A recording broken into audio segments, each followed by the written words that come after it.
Hey everyone, I'm Steve, and I'm the founder of MoneyJoy, and we provide personal financial coaching to individuals struggling with how to handle their money. Today, I'm going to give a lesson on investing for retirement. And up front, I want to say that this is typically a high stress topic for people just starting out or people who've been trying to do this for a long time. And the reason I think is because there are so many terms and phrases on this topic. There are so many different types of things that you can invest in and so many strategies that people are promoting out there that I think it can get overwhelming really quickly. But the approach that I'm going to talk about today is all about being slow and steady and simple and hopefully easy to understand. So much so that by the end of this lesson, I'm hoping that you'll feel a little more confident on this topic and have practical steps that you can implement. So let's get started. All right. This is the question on the minds of people that I have coached previously. It's, am I going to have enough money when I retire? The answer I give is that I can't guarantee that you'll have enough, but that I can help put you in the best situation possible, no matter your current financial situation and no matter how late you start, if you follow the specific advice I provide.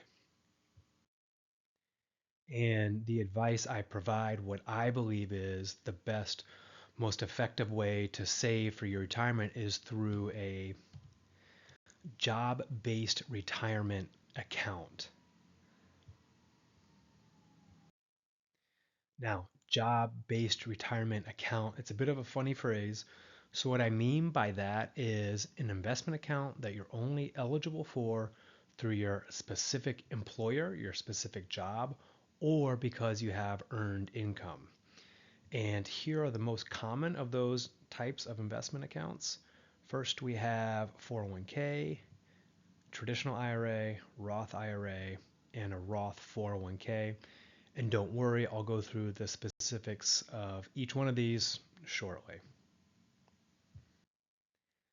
The reason why I say these are the most effective way for investing for retirement is because one, all of them offer some sort of tax benefit. And in fact, these types of accounts are formally known as qualified accounts, as in they qualify for a tax benefit. The second reason is that some of these accounts, the 401k, offer a contribution match from your employer, which could be 50% or even 100% of what you contribute.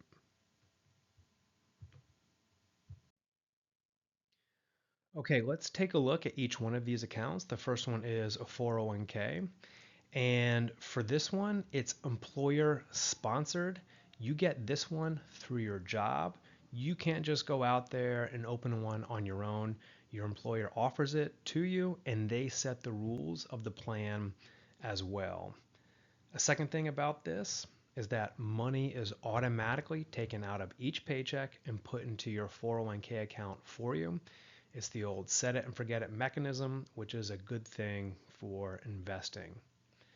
A third aspect is that there is tax deferred growth on the money you put in. This means there's a tax break now, you pay taxes later. That's when you start to take money out after you retire from that account. Another way of saying this is that it is tax free growth of the money you put into your account. A fourth thing is that your employer matches your contribution or some percentage of what you contribute. So, for example, it might be a 50% match. If that's the case, this means if you contribute 8% of your salary to this investment account, your employer will contribute the equivalent of 4% of your salary to this account. Sometimes that match percentage is even higher. And one thing to note really quickly about this aspect is that if you leave your job before 3 years, it is likely that your employer will take back the money that they contributed, that they matched. It's also the case that after 3 years on the job, that money that they contributed is 100% invested. It's 100% your money. All right, a fifth thing. I think this is an important aspect to mention is that there is often a limited number of funds to choose from or to invest in within your employer's 401k plan. But even though there aren't a lot of funds offered, there's still enough that you can diversify your investments. Lastly, in 2026, this year, the annual contribution limit is $24,500. If you are over the age of 50, you have a catch-up provision, and that means you can put in an additional $8,000, meaning the total is $32,500. Okay, I created this slide because I wanted to give you guys a sense of what a real life 401k plan looks like. I had this one from a previous job, and as you can see, the investment options are indeed limited. You can see there are 10 stocks, 3 bonds, which are more conservative investments, and about 8 to 10 retirement funds. Retirement funds, real quickly, they're also known as target date funds. It's a single fund you choose based on the year you expect to retire, say 2055, and the fund automatically adjusts its risk level for you over time. So you don't need to pick and choose among the stocks or the bonds. You just select a single target date fund. Now, just taking a quick look, you can see under their stocks, there's a variety of stocks. And really, many of these are index funds. So you have 500 index trust that follows the S&P 500. You have mid cap, you have small cap, you have total international stocks. That is just a bundle of international stocks, health and sciences, media, and telecom. Again, this is just to give you a sense that there's usually a limited menu within a 401k plan, but still enough to diversify your portfolio. The next type of retirement account that we're going to look at is the traditional IRA. And IRA, by the way, stands for Individual Retirement Arrangement. Here are a few features of it. Number one, unlike the 401k, this is not tied to your specific employer, but you must have earned income to be eligible. You open this one yourself, it's not something your employer provides. So this is a good option if you want to save money for retirement, but your company does not offer a 401k. Another feature is that this type of investment account offers tax deferred growth similar to a 401k. Any money that's going into it that you invest into it is not taxed. That taxing will come after you retire and you start to withdraw that money. Another feature is that, unlike the 401k, you have a much bigger range of funds and investments that you can put your money into. But the downside is that there is no company match on this type of retirement account. Lastly, for 2026, the annual contribution limit is $7,500. There is a $1,100 catch-up contribution for those over the age of 50. Next, we have the Roth IRA, and this one is the exact same as the traditional IRA, except for contributions are made with after-tax money.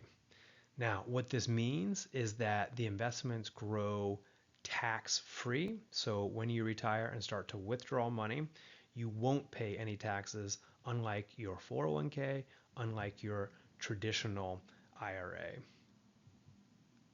One thing about this to point out, though, is that there are income limits to it. So essentially, if a single person makes about $150,000 or a couple makes approximately $240,000, you'll be ineligible to invest in a Roth IRA. Lastly, just like the traditional IRA, contribution limit for this year, $7,500. There was an $1,100 catch-up contribution for those over the age of 50.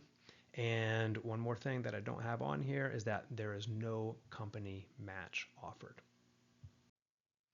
Okay, I'm back. I had to take a quick chapstick break. My lips were killing me, but we're at the last one, the 401k Roth. This one is the creme de la creme of the retirement accounts, the Cadillac of retirement accounts. This one is tied to your employer, but here's why it's so good. It combines Roth style tax treatment with 401k contribution limits. So the way this one works is that the contributions you make are after tax money, and the contributions your employer makes is pre-tax money. So the portion you contribute grows tax free, the portion your employer contributes grows tax deferred. To put it another way, when you retire and start to withdraw your money, you will only pay taxes on the portion your employer contributed. Similar to the normal 401k, annual contribution limit of $24,000, 500. Okay, here is the strategy now that you have some background on the different types of retirement accounts. We'll go over this really quickly. This is where that slow, steady, simple comes in. One, you're going to contribute 10 to 15% of your salary into these retirement accounts. Two, start as early as possible, even if it's small amounts. Even if it's small amounts, put that money into your retirement account. That will grow over time. Number three, select diversified funds. Don't put everything into a single fund. Certainly don't put everything into a bond, but pick and choose. I'd say 4 to 5 funds within a 401k plan.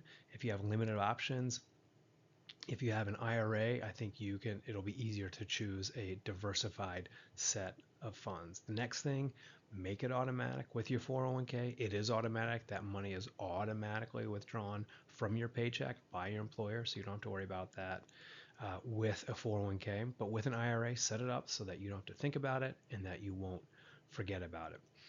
One thing really quickly is that if you work for a company that doesn't offer a 401k and you're maxing out your IRA, that's $7,500, and you still want to contribute to a retirement fund, one thing you can do is to open up a brokerage account, go to Fidelity or Vanguard, Charles Schwab, open up an account and put money into that account, invest that money.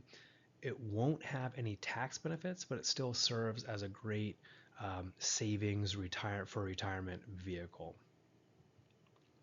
Then do this for the next 10, 20, 30 years, and that's it. If you follow these steps, you should retire a millionaire. And to give you a little bit of confidence that you can retire as a millionaire, I created this simple example.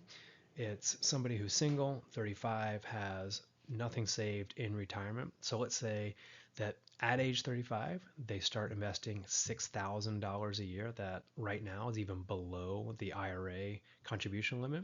So $6,000 a year, they do that for the next 35 years. If on average they get an 8% return on that, which is actually somewhat low, it's somewhat conservative. At age 70, they'll have $1.1 million. So this is a simple example, but I want to show how doing it slow and steady is simple, what the results can be if you follow these steps. And that is it, the lesson on investing for retirement. I hope you enjoyed it. I hope you learned something.